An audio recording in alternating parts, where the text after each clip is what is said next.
Militairement, c'est fini. À 11h30, le mercredi 30, les soldats communistes entrent dans le palais d'Oklap où les attend le général Mine. Une autre histoire commence. L'ancien monde se liquide sans brutalité, comme si c'était écrit depuis toujours.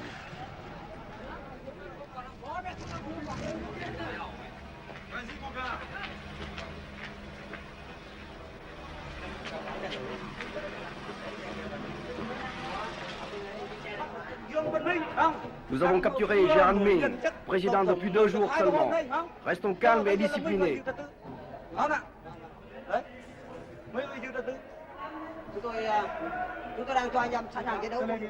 Je donne le pouvoir à ceux qui sont beaucoup plus mérités que moi.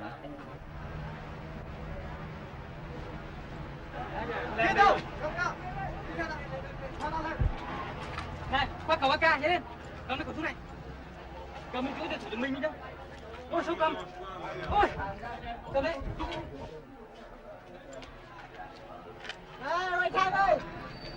Quelques soldats perdus continuent à tirer. Ici, l'ancien hôtel de ville de Saigon.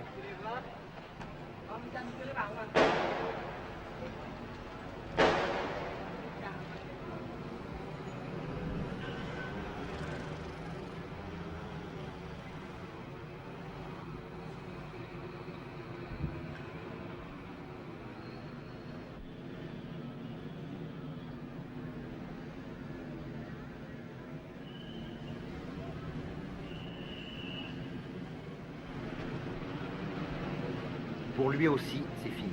Un colonel des forces de sécurité a tiré un trait sur l'ancien régime et sur sa vie qui ne voulait plus rien dire.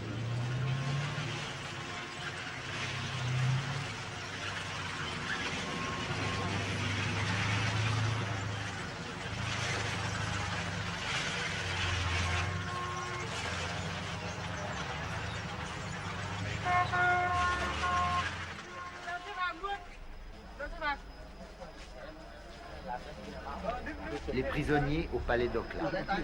Baissez les bras, dira un soldat vainqueur. Jamais dans l'histoire on n'aura vu une ville changer de main, changer de régime, avec aussi peu de brutalité et de représailles individuelles. Un signe pour la vie, que chacun interprète selon ses convictions et ses hantises, prématurément.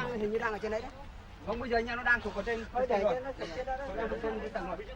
Còn nó nằm đâu?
Amorce de remise en ordre dans la ville livrée à l'anarchie.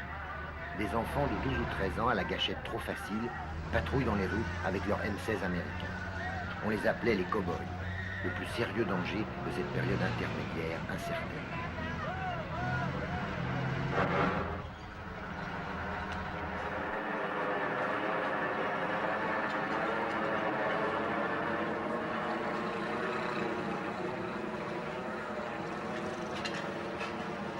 Les écoliers, pratiquement et symboliquement, nettoient Saigon de ses ordures passées. Nous faisons l'hygiène publique pour nettoyer la ville. Oui. Qu'est-ce qui vous a donné l'ordre de nettoyer la ville? Mais personne ne nous a donné l'ordre.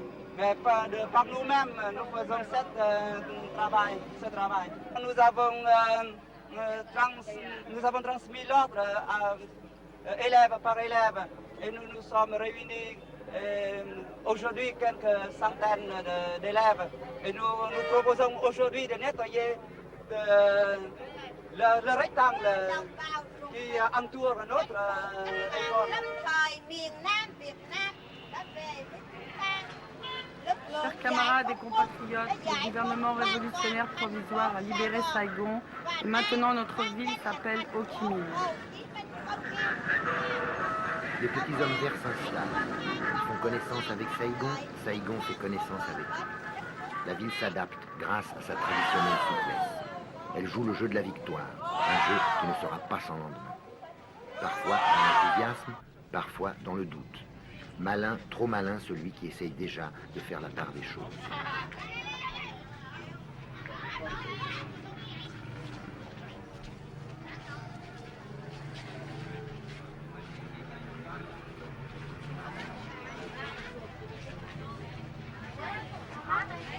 Les petits métiers continuent, les 100 métiers comme on dit. Au marché aux voleurs, les trafiquants vite rassurés vendent aux bodoïs naïfs les dernières lunettes de soleil et les derniers transistors sournoisement rafistolés. Les jolies Saïgonaises, qui avaient rangé un instant leurs décadents vêtements de couleur, ressortent de leur charme.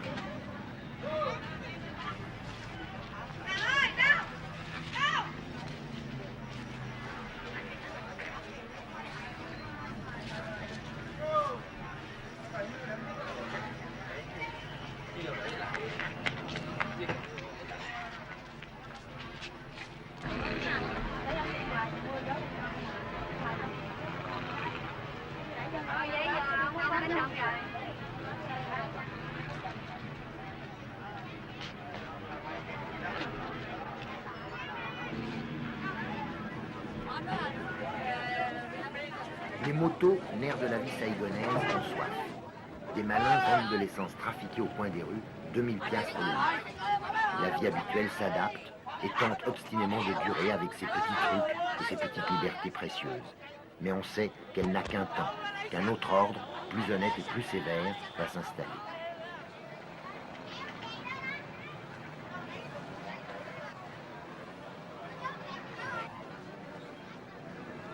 Il y en a qui sont prêts à tenter l'expérience du bonheur collectif de bon cœur.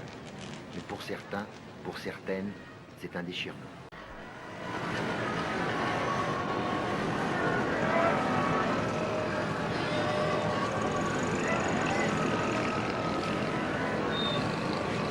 Superficiellement, Saigon n'a pas tellement changé.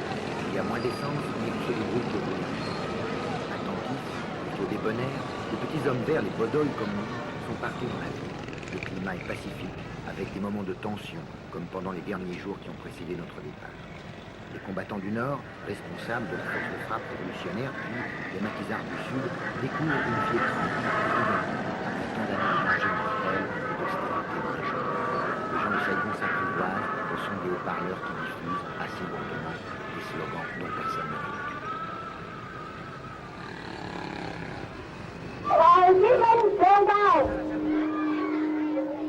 Quand est-ce que vous tournez à Noé? Je ne sais pas. Chúng tôi Ça dépend còn de phải la tùy durée de theo notre tình hình mission. của đất nước này, tùy theo nhiệm vụ.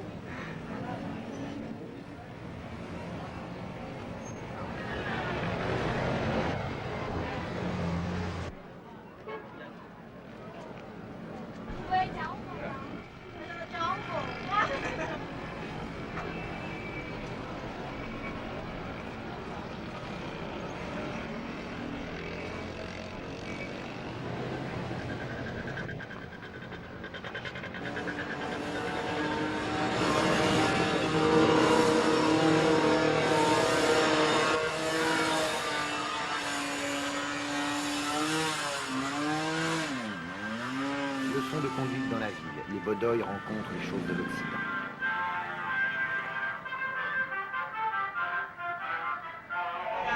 Je m'appelle Tong. Je suis de l'armée de libération. Đơn vị coi như thuộc quân giải phóng của đơn vị nào cả.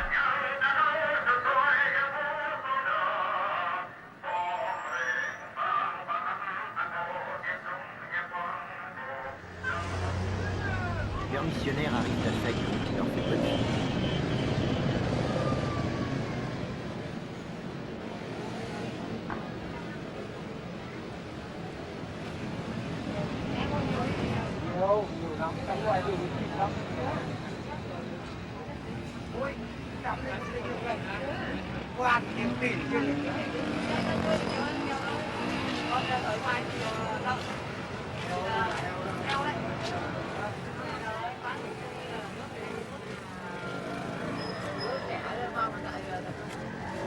J'ai quitté mon fils quand il avait 3 ans, maintenant il en a 7 et il va à l'école.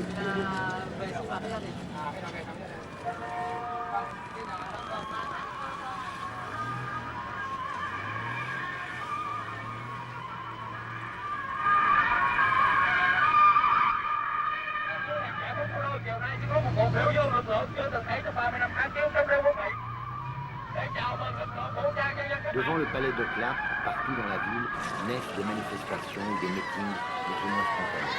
Toute une éducation politique qui commence. Curieux, disponible, les Saïgonais sont bons élèves.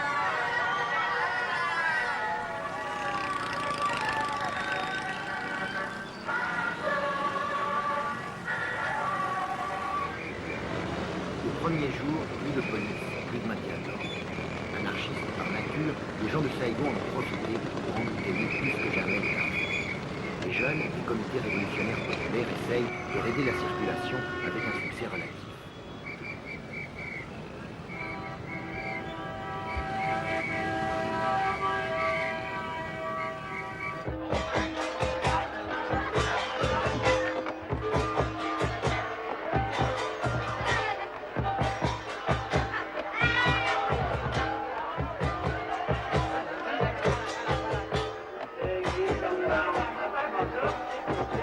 Les grandes manifestations permettent à la foule de Saigon d'assimiler les slogans et d'apprendre l'enthousiasme de masse. On y ressent le soulagement de la paix, une indiscutable fierté, une ivresse d'indépendance et aussi l'inquiétude d'une nouvelle sorte de vie peut-être trop bien réglementée.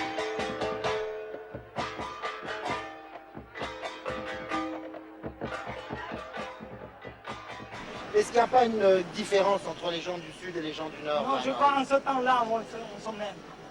On dit que les gens du Nord sont plus sévères, non? Avant, maintenant, Maintenant, pas du tout? oui, pas du tout. Ça vous inquiète pas qu'il y ait tous les gens du Nord, hein? Je crois maintenant il est un pitié pour les gens du Nord. Un du Sud, pardon. On ne sait pas, mais on se libre, je suis content maintenant.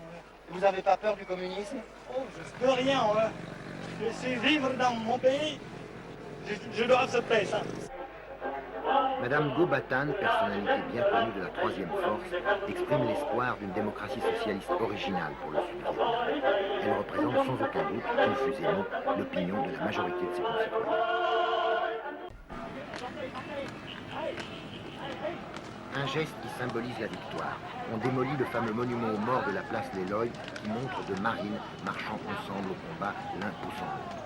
Cette chute, c'est l'humiliation des Américains. C'est le signe de la joie des vainqueurs. Une joie paisible, ils n'avaient jamais douté de l'issue de la guerre et voilà leur foi confirmée.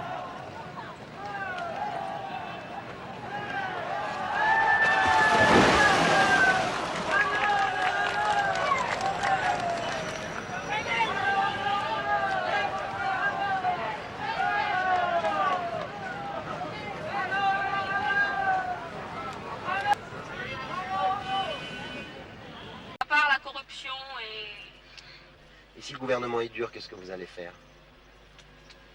Ben, on va essayer d'accepter au début. Si vraiment on ne peut pas accepter, soit peut-être qu'il y aura une révolte ou si tout le monde est courageux. Ou alors si tout le monde accepte d'accepter, accepte de supporter la vie dure là, il y aura une petite somme qui va essayer de se suicider pour essayer de raccourcir la vie, et puis c'est tout. Et puis les autres, ils restent, ils mènent leur vie dure comme ils veulent.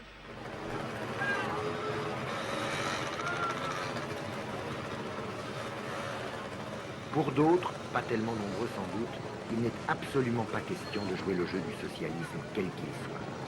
C'est le refus total, le blocage, l'horreur. comme pour ce jeune officier qui s'est battu jusqu'au dernier instant contre le communisme. Il n'a pas voulu être filmé.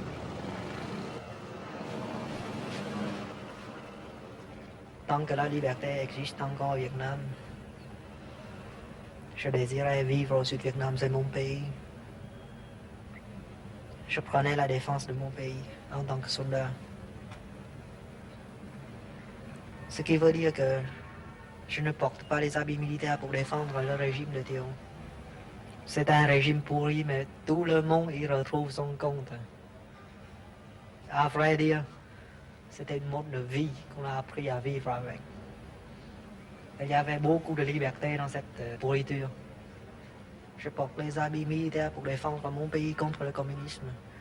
Je prends la défense de ma liberté, de la liberté de ma famille. Et cette liberté, hélas, ça n'existe plus. Avec le Front de Libération Nationale, avec les communistes, il n'existe plus de liberté. On n'a pas été libérés. On est fait prisonnier. Et on subira toutes les conséquences.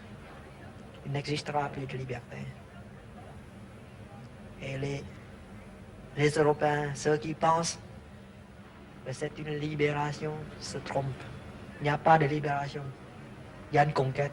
On a perdu la guerre. On a été trahis. On a combattu pour rien. Et maintenant,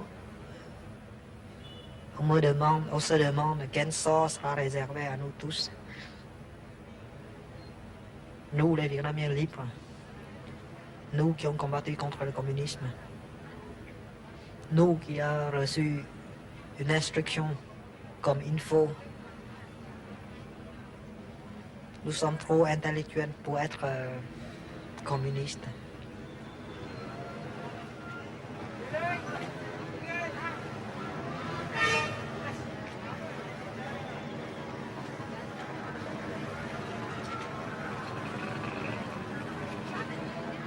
C'est un travail collectif. Et ce qui est important, c'est que ce sont nous qui décidons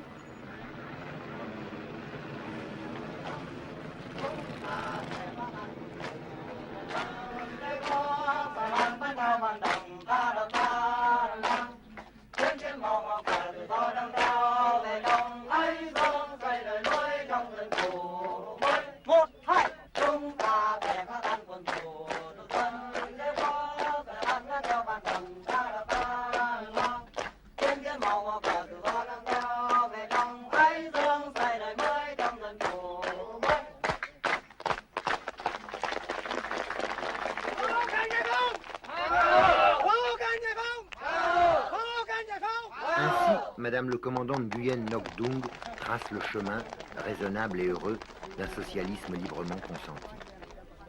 L'histoire va-t-elle lui donner raison? La personnalité du Sud, originale et individualiste, sera-t-elle tant soit peu respectée? L'unification du Vietnam se fera-t-elle en douceur, avec l'approbation de tout un peuple fier d'avoir retrouvé la paix et la dignité? Les vainqueurs auront-ils le courage, la clairvoyance de ne pas accélérer la mise au pas de Saïgon? À toutes ces questions, faites d'espoir et de doute, on ne doit pas encore essayer de répondre. La Bastille a été prise il y a un mois à peine, dans le siège, la révolution commence à faire.